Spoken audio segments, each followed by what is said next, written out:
Olá pessoal, tudo bem? Como é que vocês estão? Sexta-feira, final do dia aqui. Que horas são? 6:02. Vou começar a gravar mais um vídeo aqui sobre cabelos, né? Fiz ontem sobre alopecia androgenética e espero que dê tempo de terminar, que o vídeo talvez vai ser um pouquinho longo, já que foi um tema que o pessoal gostou bastante, vocês gostaram demais. É um tema complexo, sempre na área da tricologia. Então hoje eu quero falar sobre as vitaminas, da parte nutricional, e como elas realmente influenciam na saúde capilar, o que é mito, o que é verdade, o que funciona, o que não funciona. Certo, pessoal? Então espero que vocês curtam, se inscrevam no canal, simbora pro vídeo e vamos aprender aqui junto. Vocês me contam o que vocês já tomaram e assim vai. Então, simbora.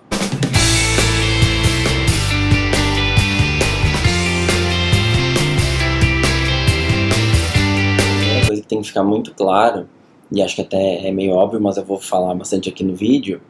Se eu não tenho uma alimentação boa, uma alimentação rica em verduras, legumes, em proteína principalmente, já que a fibra capilar é composta quase 100% de proteínas, eu não vou ter um cabelo legal. Então quem se alimenta mal, quem faz muita dieta, quem come pouco, esquece que o cabelo nunca vai estar bacana. Ou ele vai ter queda, ou vai ter quebra, ou vai estar opaco. Então não adianta, né? Eu tenho que ter uma alimentação balanceada porque reflete 100%, tanto nas unhas quanto nos cabelos. Então quem vive de dieta, claro, em acompanhamento, essas dietas doidas aí que o pessoal faz, né? Vi na internet tal receita, vi não sei o que, sem acompanhamento do nutricionista, por exemplo. Nunca dá certo, mas tem muitos suplementos aí no mercado, né? Prometendo, e até na televisão, que vai crescer o cabelo. Não vou falar os nomes aqui, mas vocês conhecem talvez até mais que eu, porque vocês descobrem tudo aí na internet. Esse eu não posso falar as marcas mesmo, porque eu vou falar mal, então eu não vou falar. Como é que eles vão agir? Eles vão fazer meu cabelo crescer? Como é que funciona? Não. Então, esses complexos vitamínicos, eles não vão agir, digamos, nas células tronco aí do folículo piloso fazendo isso. Quem vai fazer vão ser as drogas, realmente, os remédios. Depois que eu fiz uma investigação criteriosa e descobri que queda meu paciente tem. Então ele tem um flúvio telógeno, que é a queda mais comum em mulheres, que a gente vê, né, muito aquele relato. Meu cabelo cai muito, doutor, no banho, e cai demais, quando eu vou pentear meus fios. Percebo no travesseiro, percebo pela casa. Esse é o eflúvio telógeno, né? Então, digamos que a maioria dos fios estão nessa fase aí telógena, que seria a fase de queda capilar, né? A gente vai ter 3 fases básicas, tem mais até, né, gente? Fases do ciclo capilar, mas as principais são a fase anágena, que é a fase de crescimento, a fase catágena, que é uma fase de transição, ela é muito curtinha, e a fase telógena, que é uma fase de queda. Não tem script, não sigo nada aqui da ordem que eu vou falar, então vamos já cortar o vídeo. Assim, pessoal, quem não assistiu, que eu sei que a maioria não assistiu, após aquele vídeo que eu gravei lá no início do canal, acho que nem tinha gravado aqui no consultório, eu gravei lá em casa, acho que foi. Ainda na área externa, que eu falei os tipos de queda de cabelo, se eu não estou enganado. Então vamos fazer um parênteses enorme aqui, para o pessoal que não assistiu esse vídeo, e até porque está antigo, também já está retrô, para a gente recapitular. Quais são os 2 principais tipos de queda de cabelo, os 2 principais grupos, falei até errado. Basicamente a gente divide na tricologia as quedas de cabelo em eflúvios e em alopécias. Mas qual que é a diferença? Qual é mais comum? Ambos são muito comuns, né? Os eflúvios nós vamos ter 2. Estão pedindo para eu falar devagar, então estou tentando, mas é uma coisa muito difícil para mim, porque eu sou extremamente hiperativo. Então é difícil para mim falar devagar, mas estou tentando, prometo, pessoal. Então a gente vai ter dos eflúvios, o eflúvio telógeno e o eflúvio anágeno. O eflúvio anágeno interrompe qual fase do cabelo? Vocês já sabem, eu expliquei agora há pouco. Interrompe a fase de crescimento. O eflúvio anágeno ocorre basicamente na químio e na radioterapia, devido às drogas utilizadas, tá bom? E o eflúvio telógeno, então, é o tipo de queda mais comum feminina, que é onde, por N motivos, seja deficiência vitamínica, seja distúrbio tiroidiano, seja estresse, o que mais que vem aqui bastante de causa? Deficiência de ferritina, anemia, os folículos pilosos, digamos assim, a maioria fica sincronizado na fase telógena, que é a fase de, vocês também já sabem, de queda. Então, por isso o nome foi dado de eflúvio telógeno, tá? E graças a Deus o eflúvio telógeno é bem mais comum que o anágeno, né? Mas também é desagradável, né? Incomoda, todo mundo, mas principalmente as mulheres. A gente pergunta se ocorre em homens também, já que em homens a gente fala sempre da alopecia androgenética. Sim, ocorre em ambos os sexos, mas é mais prevalente no sexo feminino e as mulheres se incomodam mais. E até porque a mulher percebe mais, porque a grande maioria tem o cabelo mais comprido, tá? Pessoal, então estou gravando aqui, entre um procedimento e outro. O que eu estava fazendo? Estava fazendo um retorno aí de uma paciente que ela fez toxina botulínica e eu sempre peço para voltar em 14 dias para avaliar, ver se precisa fazer algum complemento, alguma coisa, e sempre precisa fazer, né?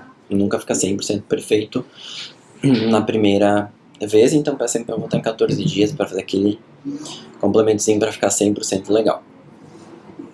Mas voltando aqui então, do grupo das falando das alopécias, o que são?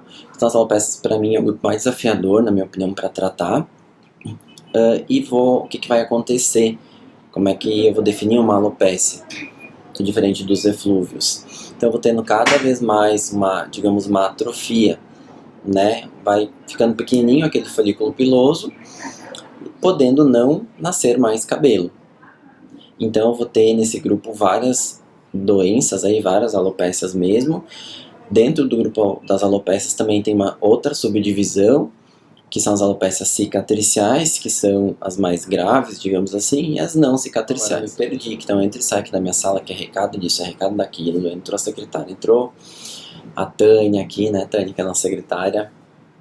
Beijo, né, que sem elas nada acontece. A Gabi já entrou, que é minha auxiliar aqui de sala. Vamos lá então. Estava nas alopécias, na definição, né, nos subgrupos. Então, alopécias cicatriciais, como o próprio nome já diz, se eu não tratar a tempo, gera uma cicatriz, uma fibrose ali no meu folículo piloso. Alan, o que é uma fibrose? É assim, pessoal. Então, o nosso couro cabeludo ele é todo furadinho, né? Que estão lá bem lindos os folículos pilosos. Quando você tem um processo de cicatriz, um processo de fibrose, digamos que acontece o quê? Aquela área onde estão os folículos lá, que deveriam estar muito saudáveis, vão ser cobertos, digamos assim. Vou tentar ser... eu acho bem complexa essa parte aí, mas vou tentar explicar bem detalhadinho aí para vocês entenderem, que não é tão difícil assim. Então, quando eu tenho um processo fibrótico, um processo de fibrose, digamos que aquele meu couro cabeludo, aquela região lá onde estão aqueles folículos, eles ficam cobertos, que deveriam estar assim, acontece isso daqui, tá? O que é isso? Vai ser coberto por traves de fibrose, então traves de fibras elásticas, traves de colágeno, digamos assim, e o meu fio de cabelo, digamos assim, também não consegue, sair. Então, se eu não trato a tempo, não nasce mais cabelo. Sendo super aí simples para explicar. Claro que não é bem assim, isso é super complexo. Hoje em dia a gente também nem sabe tudo. Eu sempre falo que cada dia a gente aprende mais e sabe mais, né? Mas ninguém sabe tudo, então sempre a gente está se atualizando e aprendendo, tanto com vocês, eu falo que a gente aprende muito com os nossos pacientes, e também com os outros colegas. Então, nesse grupo das alopécias cicatriciais vai entrar a alopécia que ocorre no lúpus, entra a alopécia fibrosante frontal, que é super comum, acho que a prevalência tem aumentado pra caramba, que é aquela alopecia que eu já comentei, acho que em algum dos vídeos, né, que acontece em mulheres, basicamente, bem mais em mulheres, não lembro agora a porcentagem, mas é disparado bem mais em mulheres, mas pode sim ocorrer em homens, só que é super incomum, onde, né, perde essa linha de implantação frontal, por isso o nome é alopecia fibrosante, porque fibrosa frontal, né, e o primeiro sinal da alopecia fibrosante frontal é a perda dos supercílios. Então acontece aqui a perda primeiro e depois do cabelo, e vai indo para trás, e o nosso objetivo vai ser barrar essa doença e, se possível, repilar. Lembrando que repilar é muito difícil na fibrosante frontal. Então, se alguém está com na alopecia fibrosante frontal, se alguma mulher está com esses sintomas de perda aqui dos supercílios, aqui tá liso pra caramba, tá percebendo que tá indo mais para trás, agendar uma consulta com o seu dermatologista para ver se não é uma alopecia fibrosante frontal. Pode não ser, pode ser N coisas, né? Mas uma das hipóteses diagnósticas é a alopecia fibrosante, e ela, o quanto antes a gente barrar a doença, o que já é difícil, melhor.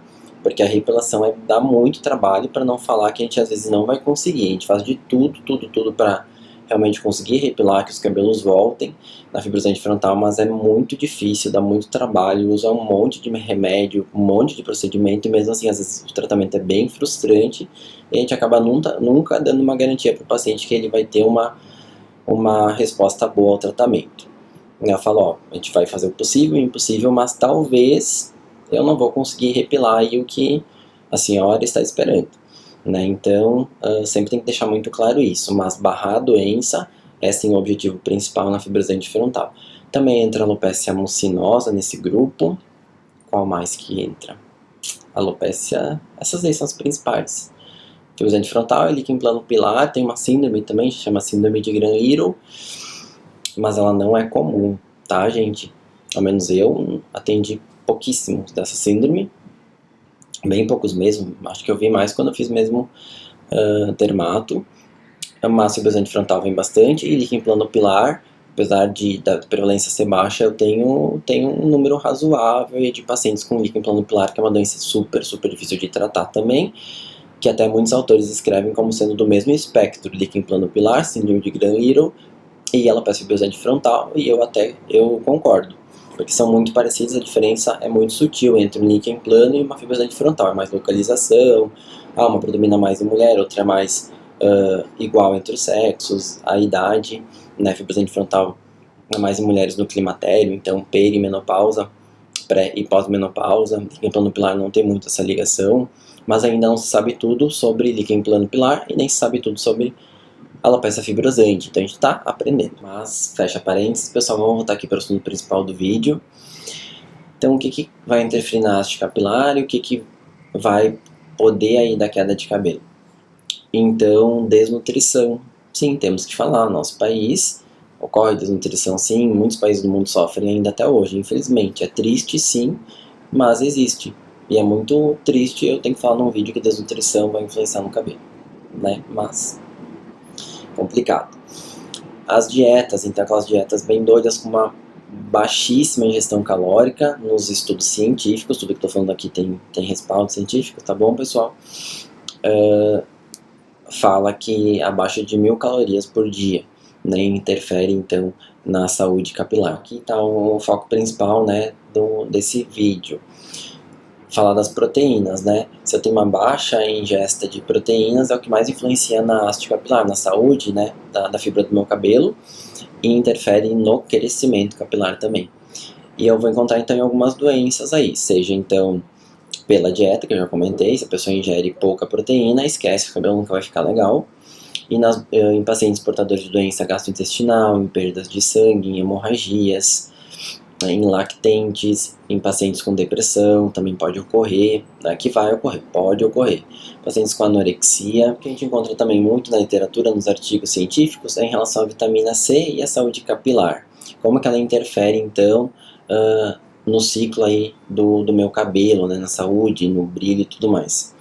Então a gente sabe que a vitamina C é essencial na pele, todo mundo sempre lembra e faz essa relação, vitamina C e pele bonita, e tem tudo a ver sim, porque ela é essencial aí para a formação de colágeno, mas também ela é essencial aí na ligação cruzada das fibras de queratina da haste capilar. Então se eu tenho uma deficiência de vitamina C, também vai prejudicar o meu cabelo. A ingesta recomendada de vitamina C por dia é de 90 mg para homens e de 75 mg para mulheres. Lembrando que a deficiência de vitamina C não é comum, é bem incomum, né? Mas, como está relatado e o vídeo é sobre esse assunto, resolvi colocar aqui para você saber. Vocês estão se perguntando, e a biotina, não vai falar? Vamos lá, biotina. Biotina também é chamada de vitamina H, vocês sabiam? Também é chamada de vitamina H, e ela é um cofator bem importante que vai atuar nas mitocôndrias, né, que são as células que fazem aí a troca de oxigênio, a troca de energia e produzem energia para nós, em todos os órgãos aí. Então ela é essencial realmente. Lembrando que a deficiência de biotina ela é rara, não é nada comum. Mas se eu tenho uma deficiência de biotina, lógico que vai atuar no cabelo. Algumas situações podem baixar os meus níveis plasmáticos, meus níveis sanguíneos de biotina, como por exemplo pacientes que fazem uso de anticonvulsivantes orais. Claro que não é que, porque eu estou tomando, o anticonvulsivante vai baixar. Né? A gente tem que interpretar tudo com muita cautela. Pode ocorrer um baixo nível, pode baixar o meu nível de biotina, mas isso a gente vai fazer pela dosagem sanguínea e consegue descobrir e aí então se suplementa, tá bom? Então quem está tomando aí algum remédio, possui epilepsia, vai continuar tomando sua medicação e se por acaso sentir alguma alteração capilar, alteração nas unhas, alterações unguiais, vai falar com seu médico para talvez suplementar aí a biotina, dosar e ver como é que ela tá. Em relação à suplementação profilática, fazer ou não fazer, alguns autores defendem para fazer sim, nesses casos, outros falam que não é necessário, somente acompanhamento. Outra vitamina muito importante aí para a saúde capilar é a vitamina B12, e geralmente a gente vai encontrar deficiência de vitamina B12 em dois grupos principais.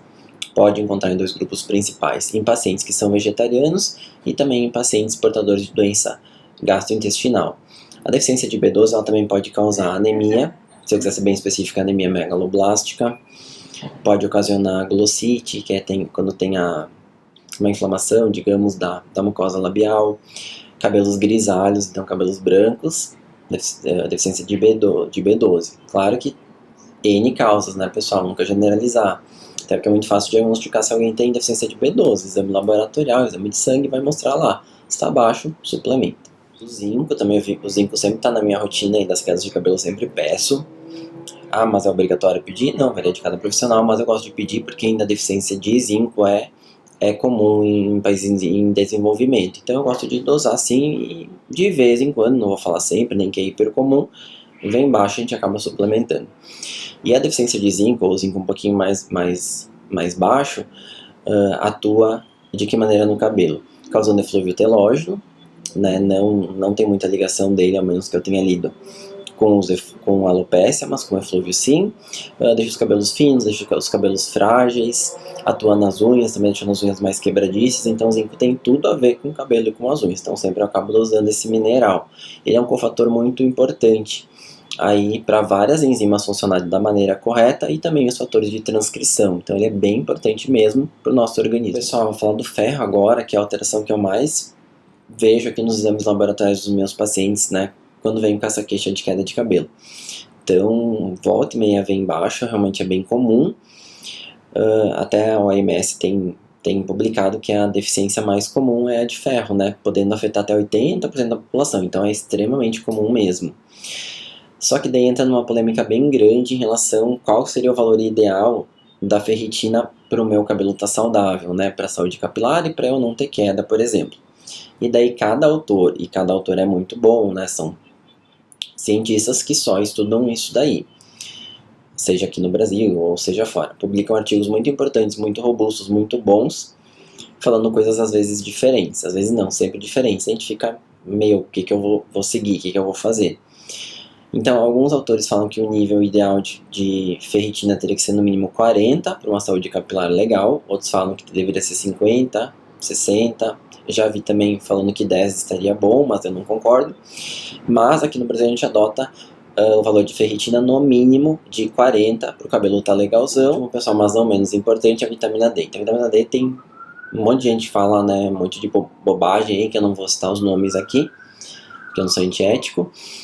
Mas falando então em relação à vitamina D, ela tem ligação sim, pelos estudos, não sei o que estou falando, com o eflúvio telógeno. Não foi comprovada alteração significativa ou que interfira na alopecia androgenética ou nas alopécias em si. E o valor ideal seria a vitamina D de no mínimo 30, mas também sou totalmente contra aqueles valores que algumas pessoas falam de tem que estar lá 100, 80, não. Estando no mínimo 30, entre 30 e 40, entre 30 e 50 já está excelente, está sensacional. Até se assustando, como a gente dosa muito a vitamina D, né, com os valores que vêm super altos, né, e é muito perigoso. Né, vem às vezes 80 valor de vitamina D, já peguei acho que uma paciente com vitamina D de 100 e pouco, falei, meu, para de tomar agora essa vitamina D, paciente dando por conta. Porque é muito pior ter uma vitamina D assim, que é super tóxico, do que ter uma vitamina D baixa, daí escolhe ter uma vitamina D baixa, né? E a gente vê muita gente defendendo essa linha de ter vitamina D lá nas alturas, mas não tem nenhum embasamento científico, e aliás, tem sim falando que faz mal, né? Vai ter um desequilíbrio eletrolítico, vai aumentar a chance de cálculo renal, mexe na bomba só de potássio, então não é bem assim, então nunca se automediquem e cuidem também, né?